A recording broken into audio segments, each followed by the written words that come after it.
এখান থেকে মহেশখালীর উদ্দেশ্যে ছোট বড় বিভিন্ন সাইজের একদম সেই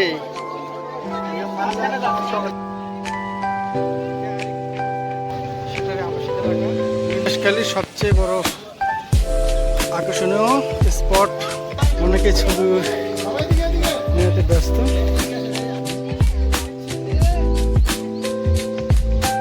মঠটি হলো চতুর্দিকে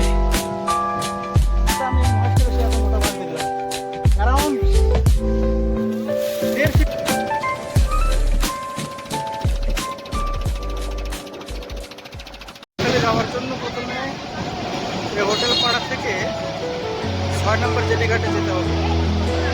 ওখান থেকেই মহেশখালীর জন্য সিটঘাট স্পিড বোট চলে।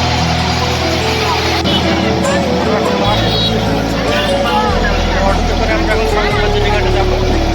তারপর সেখান থেকে স্পিড বোট অথবা সিটঘাটে করে মহেশখালী দেখাবো।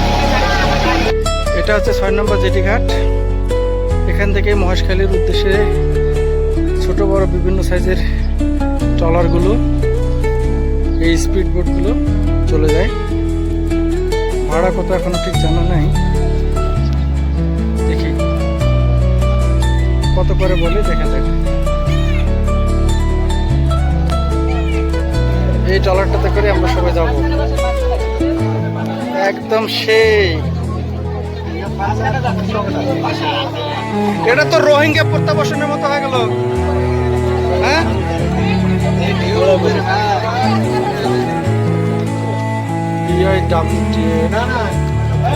জেটিঘাট কয়েকটা ঘাট আছে,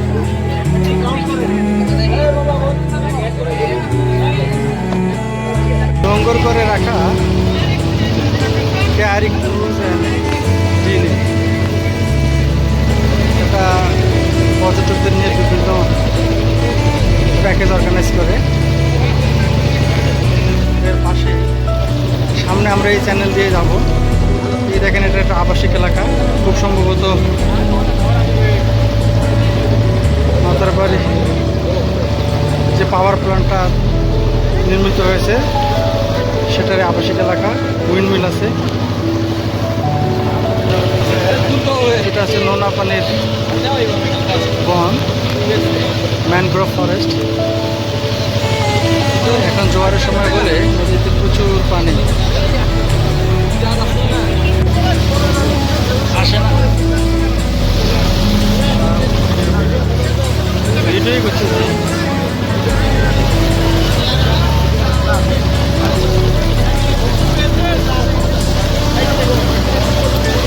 এই যে ঘুরতেছে দেখা যাচ্ছে।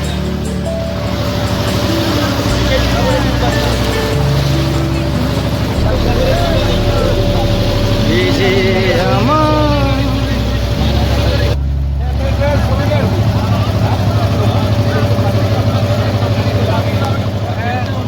আমি অনুভব মানে ইয়া করি, হেঁটু ফিল নেই, দুই রকম পানি। মহেশখালীর সবচেয়ে বড় আকর্ষণীয় স্পট এই আদিনাথ মন্দির। সিঁড়ি ভেঙে উঠতে হয় উপরের দিকে সেই মন্দির ক্যাম্পাসে। বেশ উপরেই।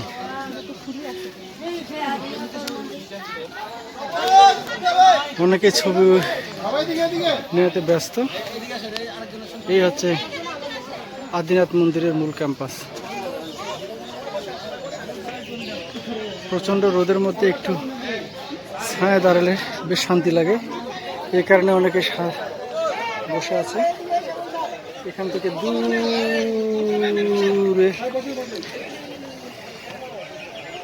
মহেশখালী চ্যানেল দেখা যাচ্ছে, সঙ্গে উইন্ডমিল। ক্যামেরা যদিও বা আসতেছে না, হয়তো বা আরও দূরে দেখা যাচ্ছে বড় বড় পাহাড়। ভালো পরিবেশ, অনেক সুন্দর শান্ত পরিবেশ। আপনারা সবাই আসতে পারেন। দেখেন, এনারা একটা পুরোপুরি টিম। এরকম প্রায় আমরা ১৬০০ জন আজকে কক্সবাজারে আছি।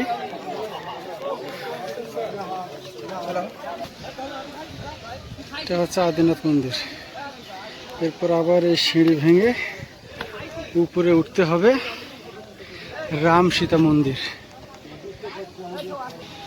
আপনারা সবাই জানেন বাংলাদেশের একমাত্র পাহাড়ি দ্বীপ হচ্ছে এই মহেশখালী। মহেশখালীর এই আদিনাথ মন্দিরের জায়গাটা যেখানে, সেখানে মোটামুটি পাহাড়ের উপরেই সব, এবং অনেকগুলো মন্দির আছে এখানে, কিছু নতুন কিছু পুরাতন। এই যে মন্দিরটা নির্মাণাধীন।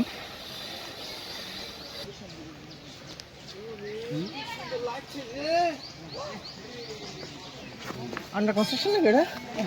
পানির পড়ো এখান থেকে একটা ছবি তুলে দিলে যে এখান থেকে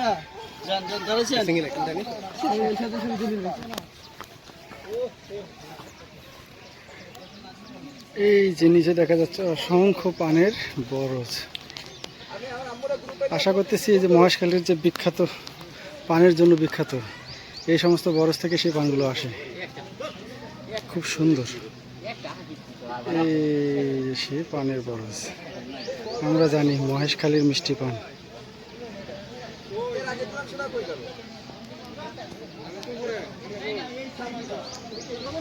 পাহাড়ের সবচেয়ে উঁচুতে এই মঠটি।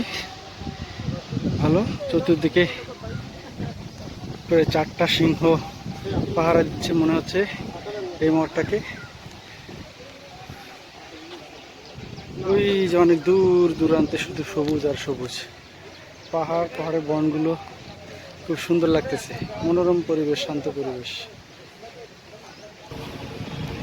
আসলে খুব শান্ত পরিবেশ, কোলাহল মুক্ত, সুন্দর হাওয়া বইতেছে।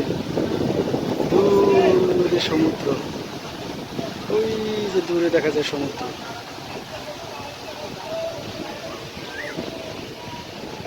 অনেক প্রকারের কাজ। দুটো জিনিস দেখা, এটা সেখানে একই জায়গার ভিতরে দুটো আসে, একটু তাড়াতাড়ি করে আসেন। এই যে বাঁশটা আমরা যে দেখতে পাচ্ছি, বাঁশ এখানে একটু মাল আছে, কত চিকন বাঁশ, খুব চিকন, অত্যন্ত চিকন। ঠিক এখান থেকে 100 গজ দূরে এখানে বাঁশ কত মোটা বা বড়, এটা আবার মোটা অনেক সুন্দর, কত মোটা, বিশাল বিশাল মোটা মোটা। আসলে আমরা জায়গা না ঘুরলে পরে এটা বুঝতে পারবো না।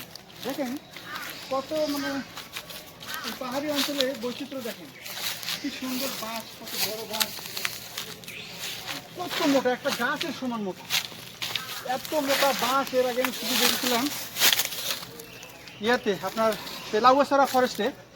এরপর আমি এই মহেশখালী সে এত মোটা বাঁশ দেখলাম, অ্যারাউন্ড 1.5 ফিটের মতো হবে।